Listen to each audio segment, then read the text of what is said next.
Bom dia na presença do nosso Deus. Mais um dia de vida, muita gratidão. Que o Senhor esteja conosco nesse dia, que o Espírito Santo nesse momento abra os olhos do nosso entendimento para que possamos entender a palavra de Deus que vamos estudar e que ela fique guardada em nosso coração. Nós seguimos com o estudo da lição da Escola Sabatina de número 5. Procurai fazer cada vez mais firme a vossa vocação e eleição.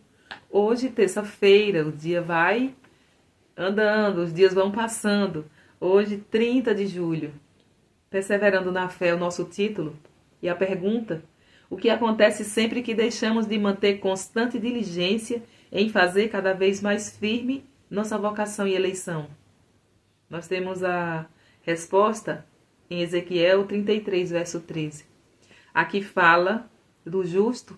Se o Senhor disser ao justo que certamente viverá, e ele, confiando na sua justiça, praticar a iniquidade, não vai ter memória as suas obras de justiça, mas na sua iniquidade que praticou, ele morrerá. Então, o que acontece quando deixamos de manter constante diligência em fazer cada vez mais firme a nossa vocação e eleição? Nós perderemos tudo de bom que tenhamos feito, porque, na verdade, não existe nada de bom em nossa vida. Mas quando estamos com Cristo, o seu amor nos constrange, o seu caráter se revela em nossa vida.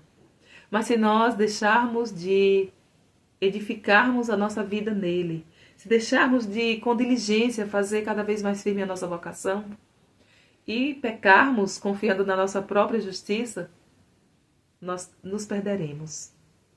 Nossa justiça não vai haver memória para a justiça que praticamos. Dê um exemplo. Aqui na nota nos fala sobre o exemplo.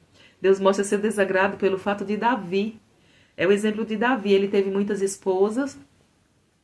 Ele desobedeceu a Deus nesse quesito, porque nunca foi plano de Deus que ele tivesse tantas esposas.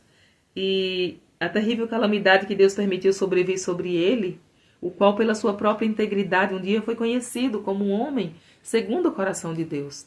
Davi foi um homem tão fiel, nós conhecemos a história dele. Ele foi conhecido como um homem segundo o coração de Deus. Mas Davi negligenciou, deixou de buscar diligentemente fazer a sua vocação e eleição cada vez mais firme. Então é uma evidência para gerações futuras, a experiência dele é uma evidência para nós de que o Senhor não justifica ninguém na transgressão dos seus mandamentos. Pelo contrário, ele certamente punirá o culpado. Então nós precisamos entender que precisamos fazer realmente cada vez mais firme a nossa vocação. Quando os fiéis se desviam de sua justiça e praticam o mal, a justiça passada que demonstraram não os salvará da ira de um Deus justo e santo.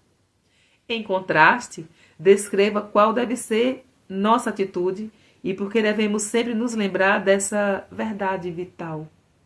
A nossa atitude qual deve ser? Sempre fazer cada vez mais firme a nossa vocação. Sempre buscar o Senhor enquanto podemos achar. E aqui fala do ímpio. A pessoa vive na impiedade, mas ele se converteu do seu mau caminho, guardou todos os seus estatutos, procedeu com retidão. Então o que vai acontecer com esse ímpio? Certamente viverá, não morrerá. Deus não faz acepção de pessoas. E 1 Coríntios 15, verso 1 e 2 diz: também vos notifico, irmãos, o evangelho que já vos foi anunciado, o qual também recebeste, no qual também permaneceis. Como devemos viver? Permanecendo no evangelho, pelo qual também sois salvos, se o retiverdes, tal como vô-lo tenho anunciado. Ouvimos o evangelho, recebemos a palavra, precisamos permanecer para que possamos, permanecendo nele, recebermos a herança, a coroa que ele nos prometeu. Permanecer no evangelho, seremos salvos. Se o retivermos, se não o retivermos, se retrocedermos, seremos considerados ímpios, mas se permanecermos, seremos salvos. E a notinha nos fala de uma coisa tão séria. É pecado esquecer. É pecado ser negligente. Se você criar um hábito de negligência, também pode negligenciar a salvação da sua própria alma e finalmente descobrir que não está pronto para o reino de Deus. Nós não temos desculpas para esquecer. Porque a palavra de Deus é viva e eficaz. Ela habita em nós e nos fala constantemente, o Espírito Santo sempre falando. Lemos, ouvimos, temos oportunidades, temos a Bíblia que precisamos ler todos os dias, a lição da escola sabatina. Cada um precisa ler um livro do Espírito de profecia, terminando um, passando para outro. Mas por que esquecer? Esquecer de fazer a vontade de Deus, esquecer de fazer cada vez mais firme a nossa vocação e eleição, esquecer de fazer o que é certo e pecar porque esquecemos o que é certo? Não, isso não existe desculpa. Precisamos buscar o Senhor, ande sempre com sua Bíblia. Toda vez que aparecer uma oportunidade, leia uma passagem e memorize. Mesmo andando pelas ruas, você pode meditar sobre a passagem lida até gravá-la na memória. E quando grava na memória, o que acontece fica no coração. Quando vem a tentação, então usaremos a palavra de Deus para vencer. A palavra de Deus é a única forma de vencermos. Vocês lembram de Jesus lá no deserto da tentação? Satanás apareceu disfarçado em anjo de luz.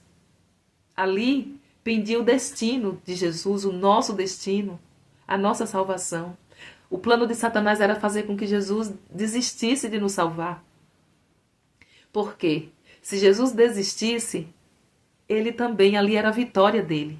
Ele precisava vencer, a última chance dele vencer. E vocês lembram o que Satanás usou para tentar vencer a Cristo? Ele usou a palavra, porque ele sabe que a palavra é a única forma. Mas Jesus rebateu com a palavra, e Jesus tinha autoridade, porque Jesus é a palavra, porque ele vive. E todos nós, quando vivermos, quando tivermos a palavra em nosso coração, nós vamos ter autoridade para expulsar demônios. O demônio que procura nos assediar com tentações sutis, disfarçadas em anjo de luz. Que o Senhor nos abençoe e que possamos entender a solenidade do tempo que vivemos e o poder que a palavra de Deus tem. E que Deus nos oferece é uma carta endereçada a mim e a você. Que possamos ter a Bíblia em nosso coração. Que possamos dedicar tempo e possamos cada dia fazer mais firme e decidido e diligentemente a nossa vocação, a nossa eleição em Cristo Jesus, para que não venhamos tropeçar. Amém. Até amanhã, com a graça do nosso Senhor Jesus Cristo.